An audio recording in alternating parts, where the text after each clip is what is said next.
Good evening, Shindo here. Tonight I'd like to discuss the growing tensions between Russia and NATO. Now, in case you don't know, NATO, North Atlantic Treaty Organization, is what was set up after World War II to prevent the Soviet Union from expanding west into Eastern Europe. After the Soviet Union dissolved, NATO continued to function. And with all of what's been going on here domestically, people are ignoring again the growing threat of war, real war, between the United States and Russia. So instead of more of the same about gun control and whatnot, I thought I would do a video about this. I have an article here from Common Dreams, breaking news and views for the progressive community. It's an interesting article nonetheless that gives us some history of NATO and what's been going on for the past 20 years or so. The title of this article is Russia, NATO, and the Hubris of the U.S. Political Establishment. There are dangerous provocations.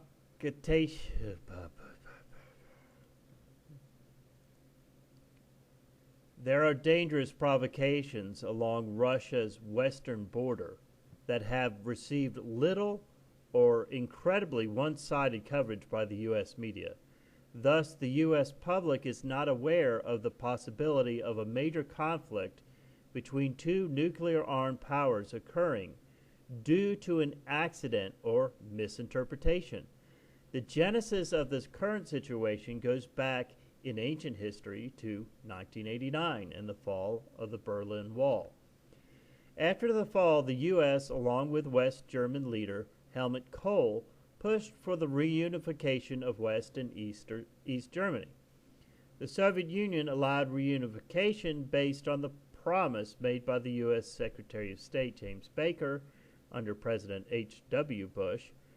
Baker said if the Soviets would allow reunification, that NATO would not expand, quote, 1 inch, unquote, further east. This promise was key to the Soviets, who remembered previous devastating invasions by Western European nations. For example, during World War II, estimates are that the Soviet Union lost over 26 million people, about 13% of its 1939 population. The Soviet Union was thus understandably concerned about a possible hostile military group coming closer to its border. After the breakup of the Soviet Union, the U.S. had unchallenged military power.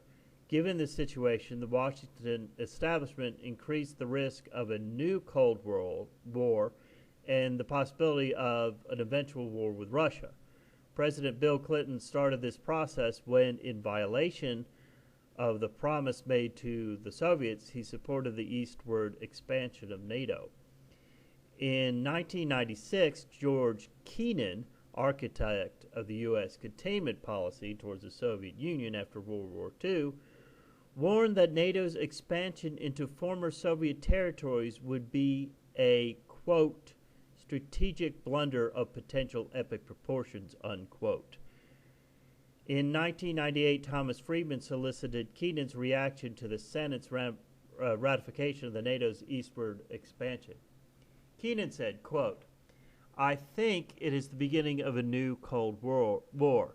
I think the Russians will gradually react quite adversely, and it will affect their policies. I think it is a tragic mistake. There was no reason for this whatsoever. No one was threatening anyone else. Just an aside, if you don't know who George Kennan is, he is a man who, during the Cold War, put out what they call white papers.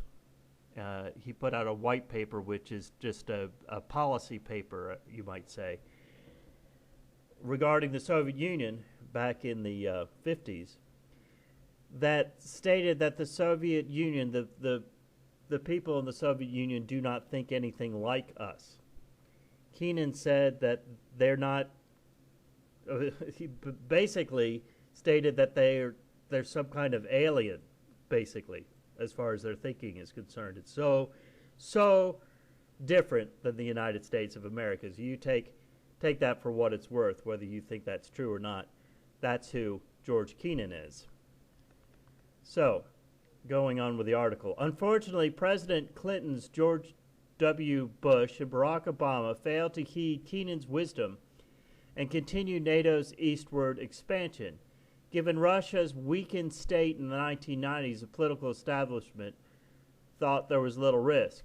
However, while the U.S. was destroying Iraq and Afghanistan, Russia rebuilt its military. Blinded by its hubris, the U.S. political establishment was slow to grasp the impact of the rebirth of a strong rival. In April 2008, at a NATO summit in Bucharest, NATO temporarily postponed discussions of members for Georgia and Ukraine. At the summit, Russian President Vladimir Putin strongly opposed NATO's membership for both of these nations on Russia's border, viewing their membership as a security threat. But folks, this would be basically like having Mexico as a communist state that is completely against the United States. I mean, of course, President Putin is going to be against Georgia and the Ukraine from becoming members of NATO. Reinforcing this point, later in 2008, Russia used military force to protect two breakaway provinces of Georgia with the goal of preventing Georgia from joining NATO. Despite Putin's strong warnings and military action after the 2010 election of Ukraine President Viktor Yanukovych, the U.S. increased its support of Ukrainians who favored connections with the West. Removing Yanukovych, who opposed NATO membership, was the first step. In February 2014, after months of nonviolent protest, Yanukovych reached an agreement mediated by EU foreign ministers with a nonviolent political opposition for early elections. However, immediately following the compromise, members of the far right used violence and intimidation to oust Yanukovych. George Friedman, CEO of Stratfor, a U.S. firm known as the, quote, shadow CIA, unquote, said, quote, "It really was the most blatant coup in history," unquote. In response, in late February and early March 2014, Russia deployed some of its forces already in the Crimea under a treaty and took control, conducted a vote that showed overwhelming support for rejoining Russia, and then annexed Crimea. The result of a vote in this situation may be suspect. However, it is likely that a vote conducted without the presence of the Russian troops would have yielded similar results. The U.S. also alleges that Russia provided military support to the Ukrainians in breaking away areas who opposed the far-right coup. There was initially intense fighting in these breakaway areas. Even though there have been ceasefire agreements, attacked by the Kiev government continue today, with neo-Nazis playing an important role in the violence against the coup opponents. Since these events, the U.S. and NATO have raised the ante by placing additional weapon systems and planning on rotating thousands of additional troops in Eastern Europe.